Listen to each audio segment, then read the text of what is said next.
Hello students, it's me Shikha. Welcome back to the chapter Real Numbers. In the previous videos, we have studied about Euclid division lemma algorithm, which is completely based on the divisibility of integers. And we have done few questions based on that lemma algorithm. And then we have discussed fundamental theorem of arithmetic, which is completely based on the multiplication of integers. And we have done few questions based on that fundamental theorem of arithmetic. From fundamental theorem of arithmetic, we have taken out the important result, which was HCF into LCM is equals to product of two numbers, and we have done few questions on that. Okay, now we will discuss one important theorem. Why we are discussing this important theorem? What is the use of this theorem? ये एक तरीके के questions हम करेंगे proving के कि prove root 2 is irrational, root 3 is irrational, उन theorems में इसका यूज है. तो ये थ्योरम कहती क्या है? Let p be a prime number. p कोई भी प्राइम नंबर है, प्राइम नंबर हम लोग डिस्कस कर चुके हैं, 2, 3, 5 ये प्राइम नंबर्स होती हैं. अगर कोई भी प्राइम नंबर किसी भी a स्क्वायर को डिवाइड कर रहा है, if p divides a square, if p divides a square, then p will divide a.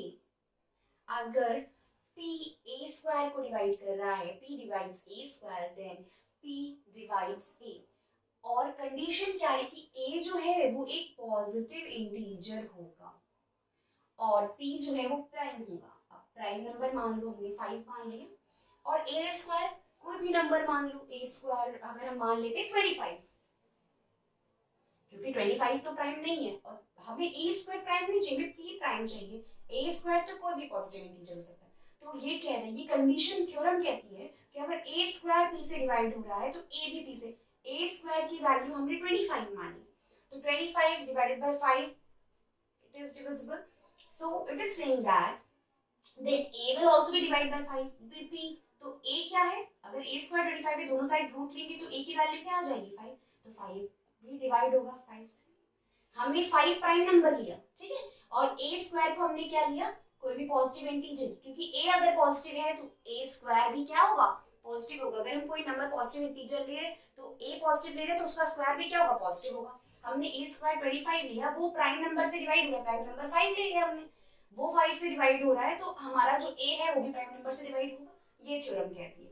अब इस थ्योरम को एक्सप्लेन करेंगे एक क्वेश्चन के थ्रू. अगर हम क्वेश्चन ले लेते हैं, कोई भी क्वेश्चन लेते हैं, ये क्वेश्चन बहुत इंपॉर्टेंट है. अगर हम लेते हैं question, prove root 3, prove root 3 is irrational.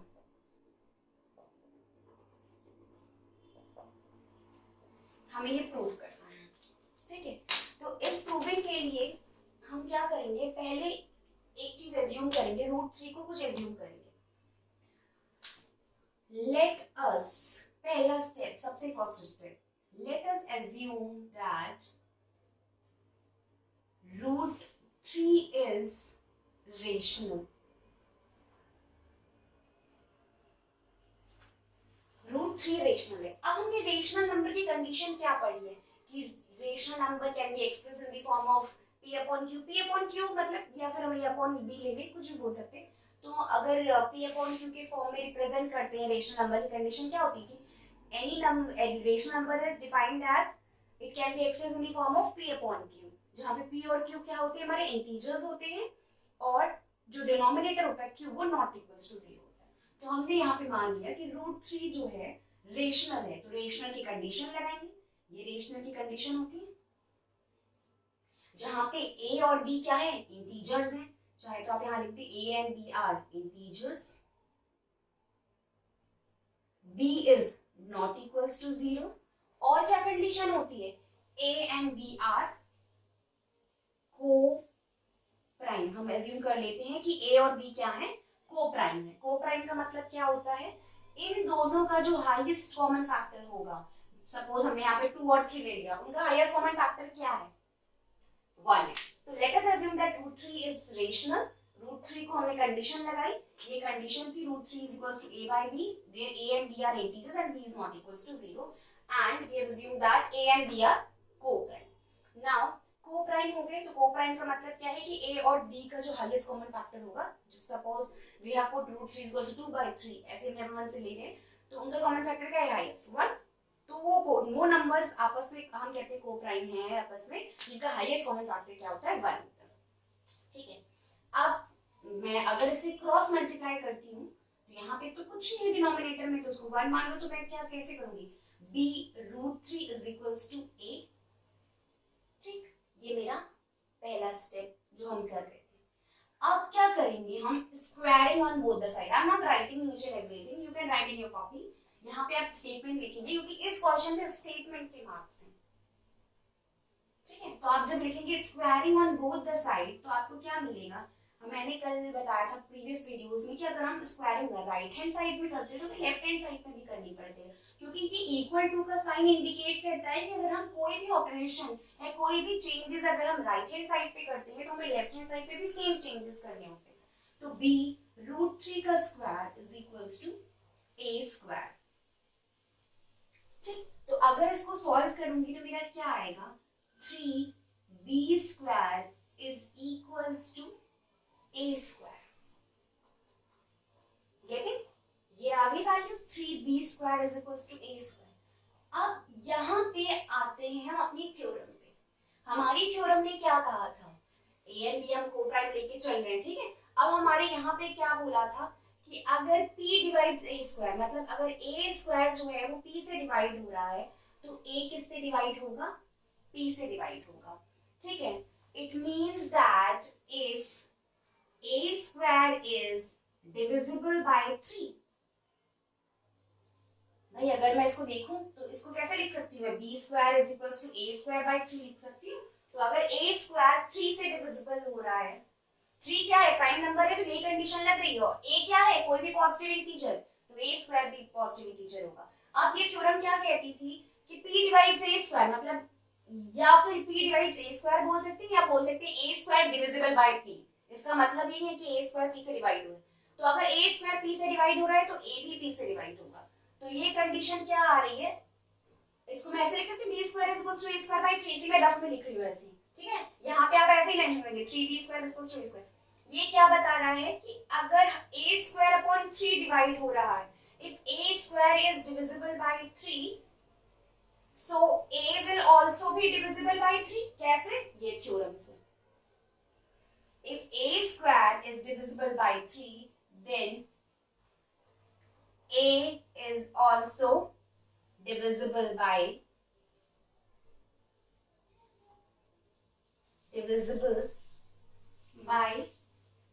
3। ठीक है, अब मान लेते हैं कि a स्क्वायर को हमने 3 से डिविजिबल किया। ठीक, तो a भी 3 से डिविजिबल हो रहा है।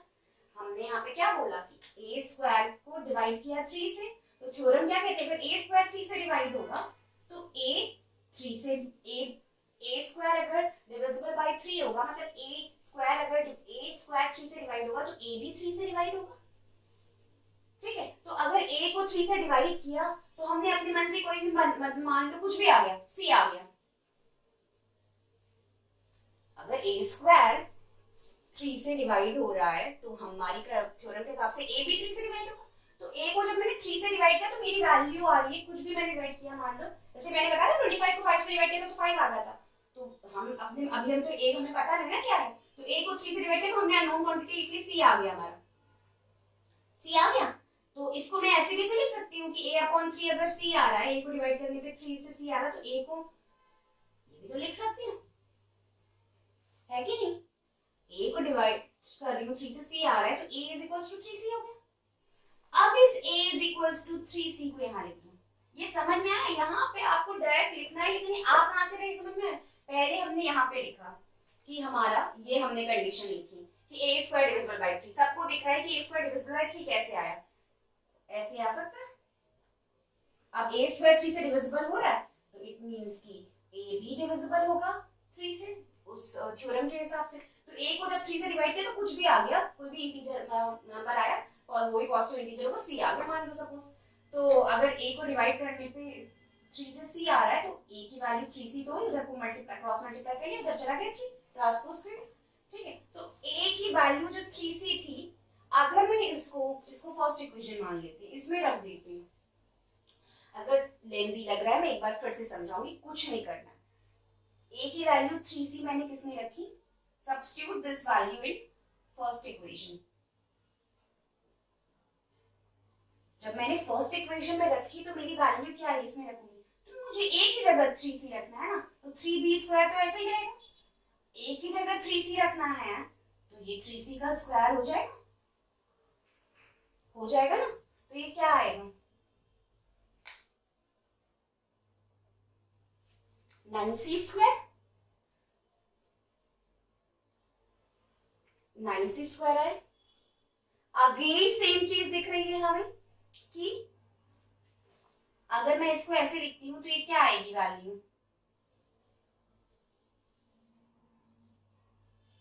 दोनों साइड से 3 3 कैंसिल करती हूँ। जैसे मान लीजिए यहाँ पे मैंने लिखा 3b² is equals to 9c², तो ऐसे लिख सकते हैं b² इज इक्वल्स टू 9, ये 3 नीचे आ गया, 9/3c², 3 3 9, तो क्या आएगी value, b² is equals to 3c²। आई, अब b² is equals to 3c²। Again अगर मैं इसको b² is equals to 3c² लिख सकती हूँ, तो ये ऐसे भी तो लिख सकती हूँ b²/3। तो मैं क्या लिखूंगी, फिर मैं सेम स्टेप लिखूंगी। यहाँ पे मैंने क्या लिखा था, a² इज डिविजिबल बाय 3। अब मैं आगे लिखूंगी b² इज डिविजिबल बाय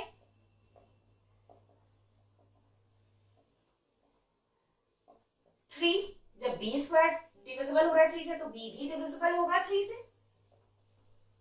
अब जब b डिविजिबल हो रहा है 3 से, अब एक बात बताओ, b यहाँ पे a² भी डिविजिबल हो रहा है 3 से, तो a² डिविजिबल हो रहा है 3 से, तो a भी डिविजिबल हो रहा है 3 से, is also divisible by 3। Similarly यहाँ पे b² इज डिविजिबल बाय 3, तो b भी डिविजिबल हो रहा है 3 से। तो इन सब चीजों से रिजल्ट क्या निकल के आ रहा है, a और b कोप्राइम नहीं है, क्योंकि क्या बोला गया है कि a और b कोप्राइम है। कोप्राइम मतलब उनका हाईएस्ट कॉमन फैक्टर 1 होना चाहिए, बट उनका हाईएस्ट कॉमन फैक्टर उनके पास जो एटलीस्ट कॉमन फैक्टर आ रहा है वो क्या आ रहा है, 3 आ रहा है। It means that our this contradicts a fact. Contradicts a fact मतलब ये वो जो चीज हमने मानी थी, एज्यूम करी थी कि a और b कोप्राइम है, वो तो हो ही नहीं रहा है, क्योंकि a और b के फैक्टर आ रहा है 3।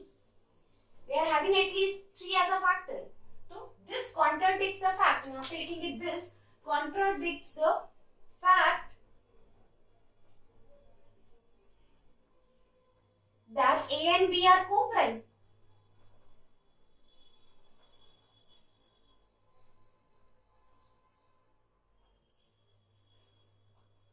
इन्हीं दोनों स्टेटमेंट से निकल के आ जा रहा है कि A और B को-प्राइम नहीं हो सकते, क्योंकि भाई डिवाइड हो रहे हैं 3 से, उनका A और B का कॉमन फैक्टर क्या आ रहा है, एटलीस्ट दे आर हैविंग, इधर भी 3 आ रहा है, b² इधर 3, तो मतलब they are not co-prime. So this contradicts the fact that A and B are co-prime.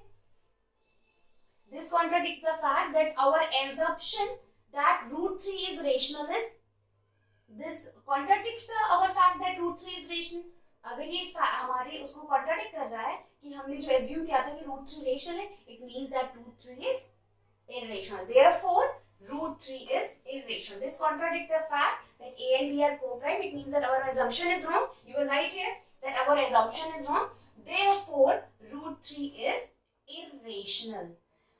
कुछ नहीं करना है हमें क्या बोला है कि रूट 3 रेशनल है। सिर्फ एक स्टेप याद रखो दिमाग में कि हमें ये दिखाना है कि ये इरेशनल है। इरेशनल दिखाने के लिए पहले हम ये एज्यूम कर लेते हैं कि ये रेशनल है। रेशनल एज्यूम करने के लिए हमने a अपॉन b के फॉर्म में रखा, क्रॉस मल्टीप्लाई किया और इस तरीके से फॉर्म बना लिया, तो a² is equals to 3b² आ गया। इसका मतलब क्या हुआ कि b² ये a² जो है वो 3 को डिवाइड कर रहा है, इधर आएगा ना 3, अगर अपॉन में आता तो a² 3 को डिवाइड करे, अगर a² 3 को डिवाइड करेगा तो a भी 3 को डिवाइड करे, ये एक चीज आ गई। उसके बाद हमने कहा कि अगर a 3 को डिवाइड कर रहा है तो उसकी कुछ वैल्यू आएगी c, तो हमने इसको a की जगह a की वैल्यू 3c मान ली, इसमें सब पुट कर दी। अगर जब हम इसमें पुट कर रहे हैं a की वैल्यू 3c, तो b में भी 3 का फैक्टर b क्या वाली है 3c² आ रही, तो B में भी 3 आ रहा है, A में भी 3 आ रहा है, मतलब ये कोप्राइम नहीं है. This contradicts the fact that A and B are co-prime. This तो फिर हमारा assumption जो है √3 रेशनल वो रॉन्ग हो गया. It means that √3 is irrational. तो अगर अब इसकी जगह पे कुछ भी आ जाए, √2 आ जाए, √5 आ जाए, तो हम कर लेंगे. कंडीशन यही है, हमें नंबर यही मतलब यहाँ पे नंबर चेंज करके प्रोसीजर पूरा यही. ठीक है. Now we will discuss 2 more cases. Irrational की करेंगे कि कैसे करना है. ठीक है. तो हम क्वेश्चन लेते हैं, नेक्स्ट क्वेश्चन लेते हैं.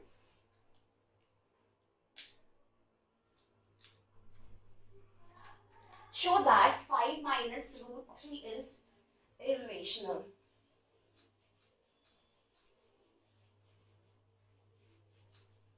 Show that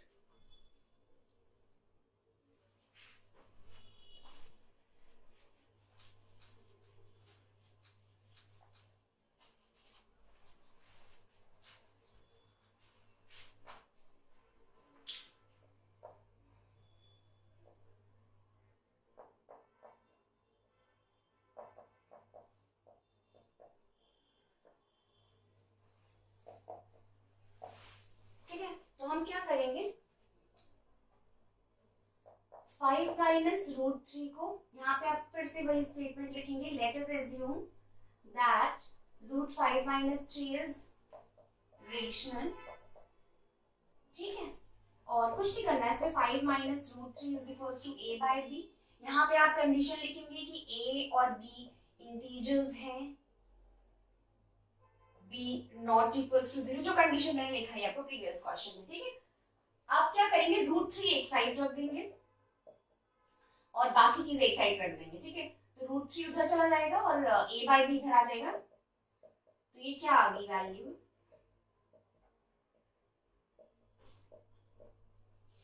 अगर a बाय b हमने इसको इरेशनल माना है और हम बोल रहे हैं कि a और b, a अपॉन b इसका फॉर्म है रेशनल का, तो ये रेशनल है तो ये भी क्या होगा, रेशनल होगा.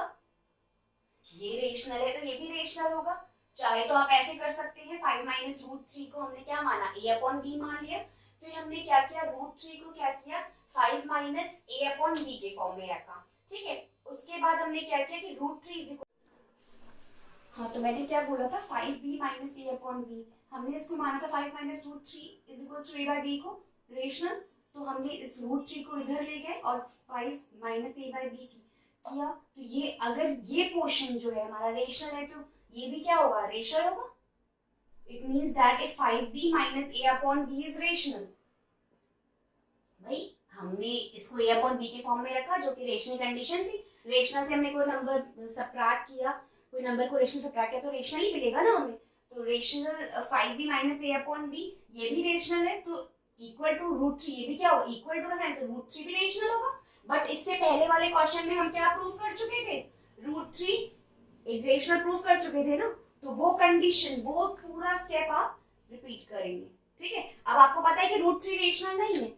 हमने यहाँ क्या लिखा, this is rational, 5b minus a upon b is rational, therefore √3 is also rational, but this contradicts the fact. But this contradicts the fact. Therefore 5 minus √3 is irrational. कैसे कॉन्ट्राडिक्ट हुआ, ये तो हमारा हमने a बाई b के form में रखा, उससे कोई नंबर सब्ट्रैक्ट किया तो भाई वो भी रेशनल होगा. अब इक्वल टू का साइन है तो इधर रेशनल है तो इधर भी रेशनल. इक्वल टू √3 ये रेशनल हो गया तो ये भी रेशनल हो गया. √3 रेशनल हो गया तो √3 लेकिन रेशनल नहीं है. इससे पहले हम क्वेश्चन में प्रूव कर चुके कि √3 क्या है, इरेशनल है. कैसे किया वो सारा प्रोसीजर आपको पता है, a बाई b के फॉर्म में ला के. क्लियर. तो ये क्या हो गया, but this contradicts the fact that √3 is rational, therefore 5 यहाँ पे आप पूरा लिखेंगे, but this contradicts the fact that √3 is rational, therefore 5 minus √3 is irrational. Clear. अब एक और दूसरा क्वेश्चन लेते हैं. Prove that √3/2. ये आप लोग ट्राई करिएगा, नहीं आएगा तो आप नेक्स्ट वीडियो में हम लोग डिस्कस करेंगे. Prove that √3 √2 3 √2 is irrational. Hint दे देती हूँ मैं इसको, 3√2 को आप ऐसे लिख सकते हैं a by b के फॉर्म में, जहाँ पे q लिख रहे हैं यहाँ पे आप लिखेंगे let us assume that 3√2 is rational. So हमने इसको इस फॉर्म में एक्सप्रेस किया where a and b are integers and b is not equals to 0। फिर आप इस पे कंडीशन अप्लाई करेंगे। ठीक है, अगर आपको क्वेश्चन करने में कोई डाउट होगा तो आप मुझे कमेंट सेक्शन में बता सकते हैं। I will discuss this question. Okay, so like these questions, ऐसे ही क्वेश्चंस आएंगे एग्जाम में, या तो ये आ जाएगा 3√2 इज इरेशनल, और डिजिट्स चेंज होंगे √5, √3, √2 इज इरेशनल, 5 माइनस √3 और 7 minus √3, like this. You have to do nothing, you have to put it equal to a by b, आपको वो सारे फॉर्म करने। clear? So I hope the questions are clear of this theorem. Okay, so if you have any doubt you can ask me. Okay, thank you class.